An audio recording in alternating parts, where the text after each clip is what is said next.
जो सीआईडी के जिन अफसरों ने पूरी जांच को ही गलत डायरेक्शन में ले गया, उनके ऊपर तो कोई कार्रवाई नहीं हुई। तो आप समझ सकते हो आसानी से कि फिर वही सीआईडी जांच करे और फिर उसको रद्द करने की जो भ्रमित कर रहे हैं बच्चों को, हर कोई जानता है। जिन लोगों को इलीगल तरीके से पैसे के बल पर जिनको जॉब मिला हुआ है, वो सारे बच्चे कहाँ फिर अदालत दरवाज़ा खटखटाएंगे? और सरकार को तो कहने को मिल जाएगा कि भाई हम क्या करें, अदालत ने उसको स्टे कर दिया। तो कुल मिलाकर के ये जो लड़का पिछले 23-24 दिनों से धरना पर बैठे हुए, भूख हड़ताल पर बैठे हुए, उन लोगों को तो कहीं एक प्रकार से सरकार ठग ही रही है।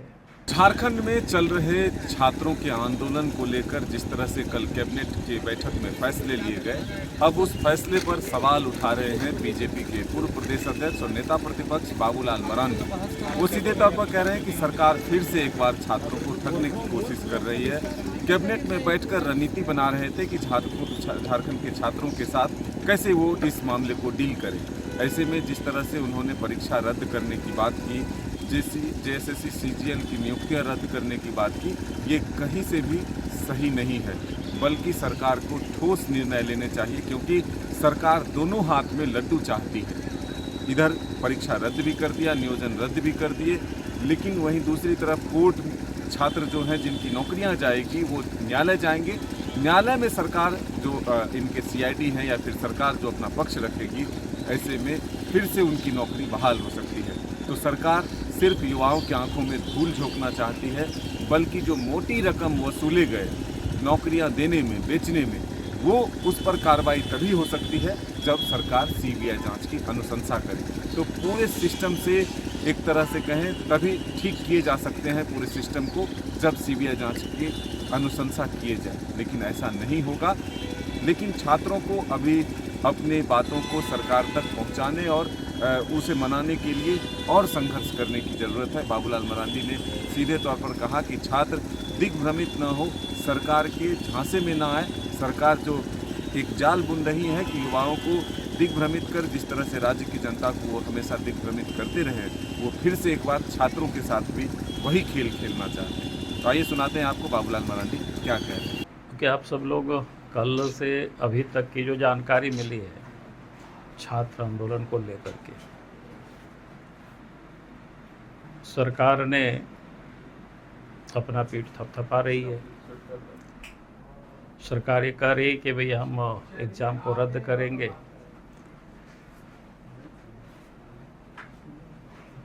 और इससे कई लड़कों भी लगता है कि दिग्भ्रमित हो रहे हैं। हमने प्रारंभ से ही कहा है, एग्जाम को रद्द करना समस्या का समाधान नहीं हो सकता है। समस्या का समाधान है सीबीआई से जांच, जो कि जेसीसी और जेपीएससी में कई एक एग्जाम हुए जिसकी जो गड़बड़ियां हुई, और गड़बड़ी ही नहीं, मैं कह सकता हूं कि भाई जॉब को जेसीसी ने भी और जेपीएससी ने भी बेचा है। अब तो उसका धीरे धीरे पूरे प्रमाण के साथ अखबारों में भी छप रहा है, social media, print media, electronic media, सब में धीरे धीरे आ रहा है किस प्रकार से गड़बड़ी हुआ, यानी किस प्रकार से जॉब को बेचा गया है, झारखंड के बच्चों का हक को सौदा किया गया है। वो आए दिन खबरें आ रही हैं, और इसीलिए हमारी पार्टी का स्पष्ट मत है इस प्रारंभ से ही कि पूरे मामलों की जांच सीबीआई से कराई जाए, तभी न्याय हो सकता है। क्योंकि सीआईडी से जांच वही सीआईडी है जिन लोगों ने कुछ दिन जांच करके एक प्रकार से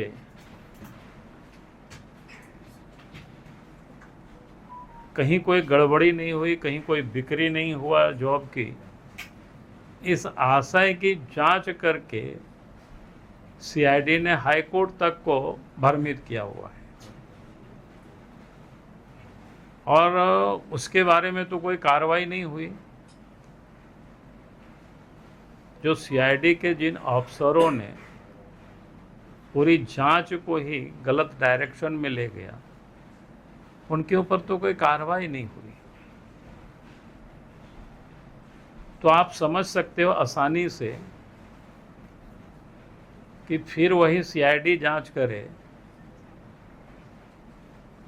और फिर उसको रद्द करने की जो भ्रमित कर रहे हैं बच्चों को, हर कोई जानता है। और सरकार चाहती है कि उनके दोनों हाथ में लड्डू हो। घोषणा भी करेंगे कि हमने रद्द कर दिया। जिन लोगों को इलीगल तरीके से पैसे के बल पर जिनको जॉब मिला हुआ है, वो सारे बच्चे कहाँ फिर अदालत दरवाजा खटखटाएंगे? अदालत तो इस गड़बड़ी का सबूत किससे मांगेंगे? सरकार से मांगेंगे। सरकार से मांगेंगे तो फिर सरकार में उस गड़बड़ी के सबूत को कोर्ट में कौन जमा करेगा? वही सीआईडी जमा करेगा। जो पिछले दिनों जिन लोगों ने जमा किया है, जो गड़बड़ किया है, और फिर वो तो एक दिन में स्टे हो जाएगा। तो जिन लोगों ने पैसा दे करके नौकरियां खरीदे हैं, वो भी खुश रहेंगे और सरकार को तो कहने को मिल जाएगा कि भाई हम क्या करें, अदालत ने इसको स्टे कर दिया। तो कुल मिलाकर के ये जो लड़का पिछले 23-24 दिनों से धरना पर बैठे हुए, भूख हड़ताल पर बैठे हुए, उन लोगों को तो कहीं एक प्रकार से सरकार ठग ही रही है। यानी बुरी तरह से मैंने लड़कों को ठगने के लिए ये अच्छी प्लानिंग हेमंत सोरेन की सरकार ने कैबिनेट में बैठ करके बनाई है। जब बच्चों की एक ही मांग है कि आप सीबीआई से जांच कराइए, तो सीबीआई जांच से सरकार क्यों भाग रही है? इसे बिल्कुल स्पष्ट है कि सरकार में बैठे हुए लोग भी इस गड़बड़ी में, यानी सर्विस को बेचने में लोग शामिल हैं। चाहे वो जेसीसी के द्वारा एग्जाम लिया गया हो या जीपीएससी के द्वारा लिया गया। आज भी जेसीसी के चेयरपर्सन के ऊपर कोई कार्रवाई नहीं हुई। जो 2024 से लेकर के बैठे हुए हैं, और इसी बीच में ये सारे गड़बड़ियां हुई है। तो बिल्कुल साफ है, हेमंत सोरेन की सरकार खुद की सरकार को बचाना चाहती है। इस जॉब के लेन देन में जो पैसे की हुई है, खरीद बिक्री जो हुआ है, उन दलालों को भी बचाना चाहते हैं, भ्रष्ट अफसरों को भी बचाना चाहते हैं, और बच्चों को धोखा या ठग क्या कह सकते हैं उसको, शब्द मेरे पास नहीं है शब्दकोश में, दिग्भ्रमित कर रहे पूरी तरह से। इसलिए मैं फिर से कहूँगा सरकार से, अब इधर उधर की बातें मत कर। जिन्होंने लूटा है इस राज्य की जनता और यहाँ के बच्चे, हर किसी को पता है। और जब बच्चे चिल्ला चिल्ला करके कह रहे हैं कि पूरे मामले की आप जांच जेसीसी का हो या जेपीएससी का हो, आप सीबीआई से कराइए।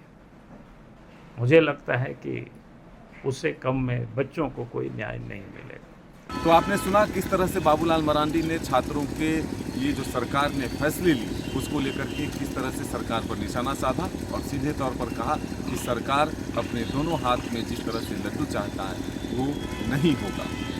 अब देखना होगा कि सरकार छात्रों के मामले में आगे क्या कुछ निर्णय लेती है। क्या छात्रों का आंदोलन यही समाप्त होता है या फिर आगे और बढ़ता है। अपने सहयोगी नौसाद के साथ मदन सिंह, डायार्स न्यूज़ रांची।